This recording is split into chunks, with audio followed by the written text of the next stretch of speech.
There's a trade dispute unfolding right now that's different from anything you've seen before. Not because of the size of the market or the economic stakes, though those are enormous, but because one side is making demands that the other side literally cannot legally agree to, even if they wanted to. Donald Trump is pushing hard for American dairy producers to gain real access to Canada's $20 billion dairy market.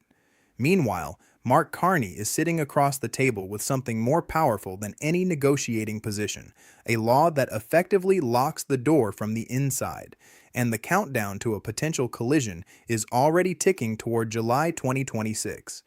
Trump's position sounds straightforward, almost intuitive if you're looking at it purely from an American farming perspective. The United States produces massive amounts of dairy. Canada sits right next door with a wealthy, stable consumer base. Yet what seems like a simple trade imbalance becomes something far more complicated the moment you understand how Canada built its system. Because this isn't just an industry, it's a protected economic structure engineered over decades to resist exactly this kind of pressure. Before anything else, you need to understand the scale of what's at stake. Canada's dairy industry isn't some niche sector politicians can casually bargain away in a trade deal. It's currently worth nearly $17 billion and projected to reach $21.4 billion by 2031. At the production level alone, it generates $21.7 billion annually, supports 221,000 full-time jobs, and contributes $19.9 billion directly to Canada's GDP. Zoom into Quebec specifically, and you're looking at 360,000 dairy cows spread across 137 processing facilities. This isn't just economics, it's politics, regional identity, and a voting bloc powerful enough to make or break governments. The reason this industry has survived global competition, price volatility, and decades of trade pressure comes down to a system most Americans don't fully understand: supply management.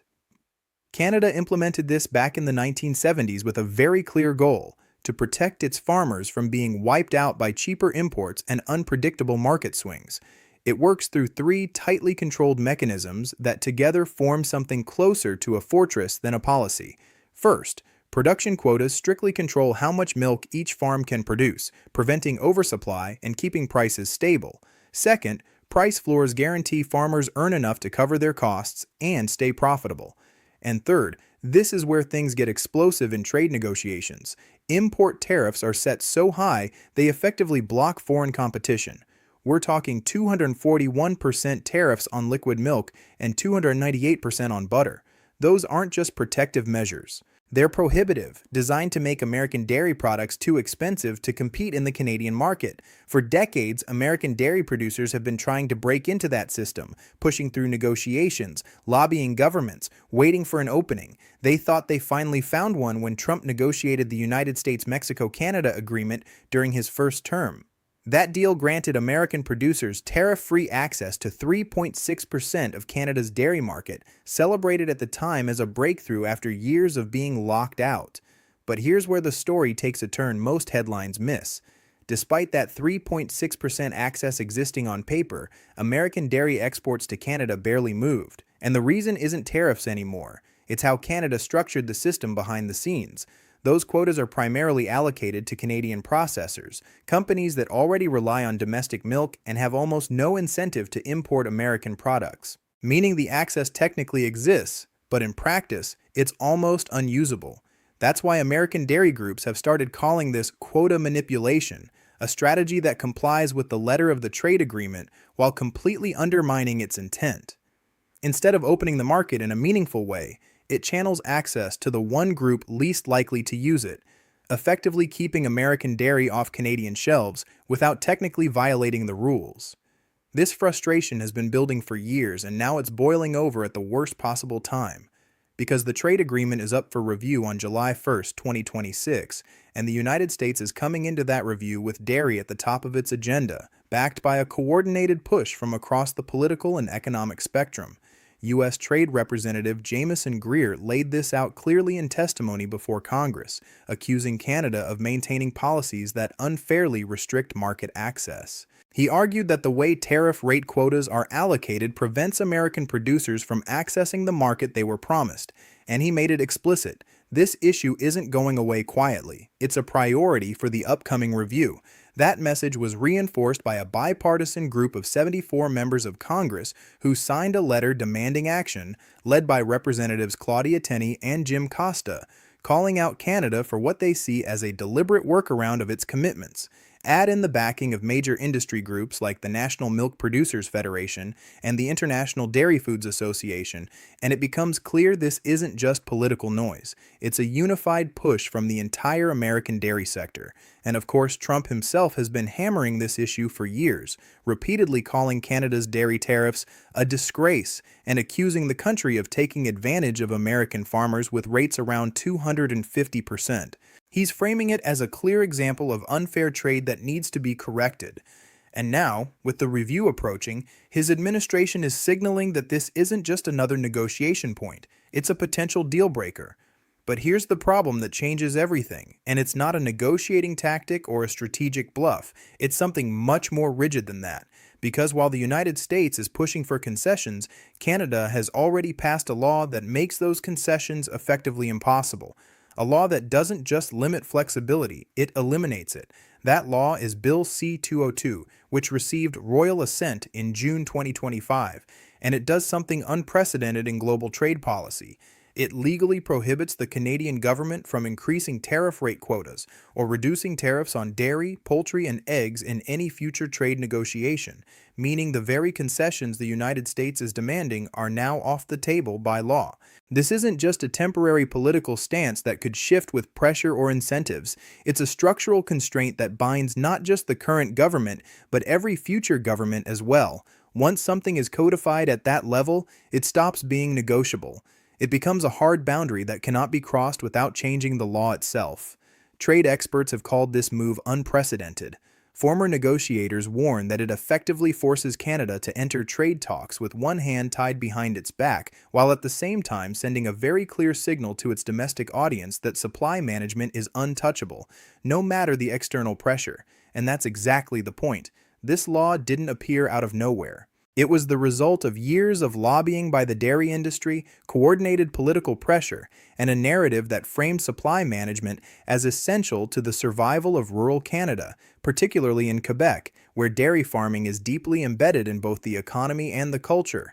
When Bill C-202 passed, the dairy farmers of Canada celebrated it as a permanent guarantee that their system would never again be used as a bargaining chip in trade negotiations, effectively locking in the protections they had been fighting to secure for decades.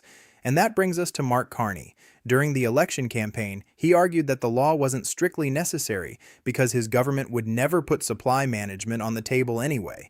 But once in power, that same law became something far more useful, a shield that allows him to deflect pressure without even engaging in the debate. Now, when American negotiators push for dairy concessions, Carney doesn't have to argue about fairness or economics or market access. He can simply point to the law and say, in effect, even if I wanted to agree, I legally cannot, which transforms the entire negotiation dynamic from a discussion into a dead end.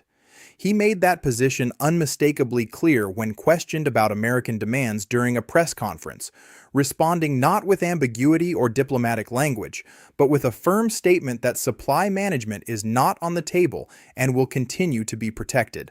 A message that left no room for interpretation. What makes this even more interesting is the political calculation behind it. Canada has 11,820 dairy farms, concentrated primarily in Quebec and Ontario, provinces that together hold enough seats to determine the outcome of federal elections, which means any move against supply management isn't just economically risky, it's politically dangerous at the highest level. Now, American dairy groups, particularly the National Milk Producers Federation, have been very clear about this point.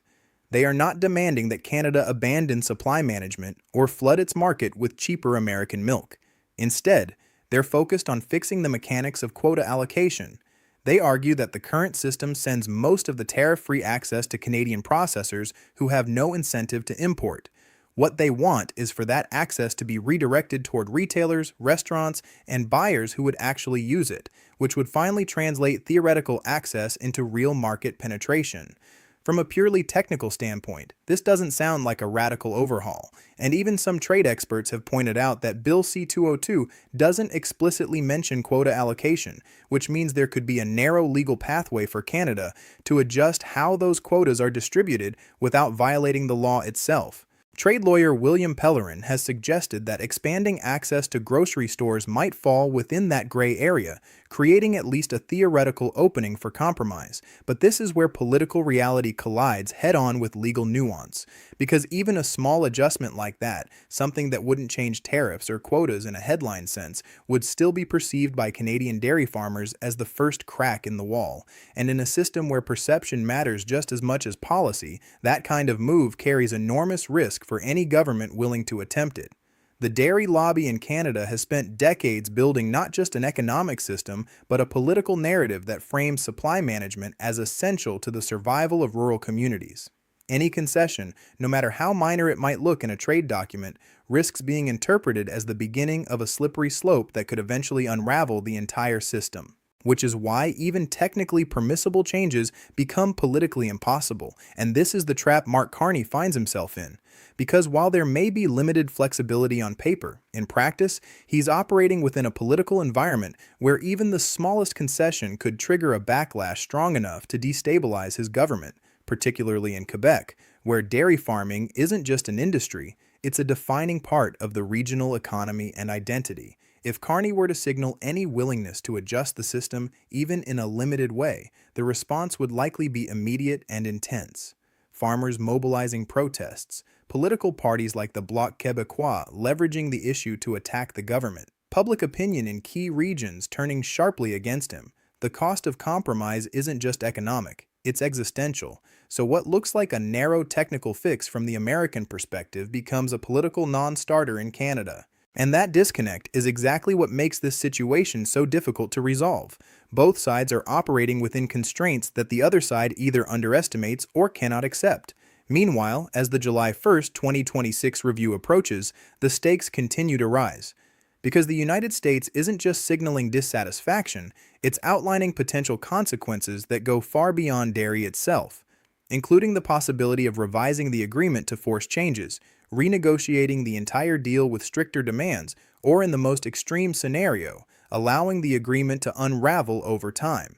And that last option, which might sound like a negotiating tactic at first glance, carries real weight when you consider Trump's track record. He's shown repeatedly that he's willing to walk away from major trade agreements if he believes they're not serving American interests, whether it was withdrawing from the Trans-Pacific Partnership or reshaping NAFTA into the current agreement. That history adds a layer of unpredictability to what happens next, but here's where the calculation becomes even more complex. Because while the administration may be willing to escalate, American businesses are not necessarily aligned with that approach. In fact, many of the largest industries in the United States have a strong interest in keeping the agreement intact, regardless of the dairy dispute. The American Automotive Policy Council has emphasized that the agreement delivers tens of billions of dollars in annual savings. Companies like General Motors, through statements from President Mark Rutte, have highlighted how deeply integrated supply chains have become across North America, with parts and components crossing borders multiple times before a finished vehicle is completed. This creates a level of interdependence that cannot be easily or quickly replaced, and it's not just the auto sector. Nearly 150 industry leaders from steel, energy, agriculture, and manufacturing have warned that the agreement is essential to their operations, making it clear that a collapse triggered by a dispute over dairy would have ripple effects far beyond agriculture, potentially disrupting entire industries that rely on predictable cross-border trade. This creates a very different kind of pressure on Trump, because while he may be responding to demands from American dairy producers, he's also facing resistance from powerful business interests that see the agreement as critical infrastructure for the North American economy, and that tension complicates any decision to escalate the dispute. Carney, for his part, appears to be counting on exactly that dynamic, because Canada has spent the past year actively reducing its dependence on the United States, building alternative trade relationships and diversifying its export markets in ways that give it more leverage in situations like this.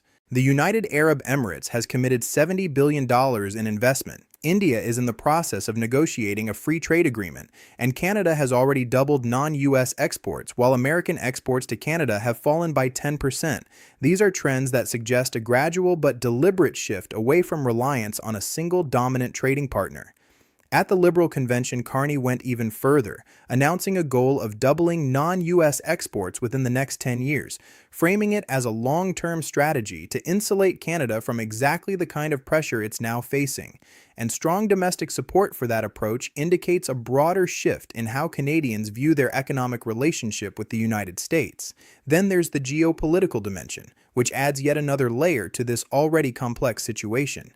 Canada's strategic partnership with China, announced in January, has opened new opportunities for agricultural exports, including reduced tariffs on canola from 85% to 15%, expanded access for products like lobster, crab, and peas, and an ambitious target of 50% export growth by 2030. This move, while economically significant, also carries political implications. It signals that Canada is willing to explore alternative partnerships even in areas that have traditionally been dominated by trade with the United States. And while Trump initially praised the deal, he later reversed course and demanded that Canada abandon it, a demand that Carney has firmly rejected. So now, as the review approaches, what you're really looking at is not just a disagreement over dairy, but a broader contest over leverage, influence, and the future direction of North American trade, where both sides are testing the limits of how far they can push without triggering consequences they cannot control. The real question isn't just whether Trump can force Canada to open its dairy market, or whether Carney can hold the line without triggering a larger conflict. It's whether a system built on decades of integration can withstand a moment where political, legal, and economic pressures all converge at once, pushing both sides toward a decision that could redefine their relationship for years to come. And that's where this story becomes something bigger than a single policy dispute. It's a test of how far economic pressure can go when the other side has already decided that certain things are simply not negotiable, no matter the cost. So what do you think happens next?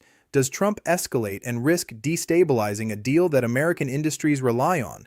Or does he step back and accept a limited outcome that falls short of what his supporters are demanding? And on the other side, can Carney hold firm without paying a political or economic price that Canada isn't ready for? If you want more deep dives like this, where the numbers, the strategy, and the real stakes all come together, make sure you subscribe and stay tuned, because this is one of those stories where the next move could change everything.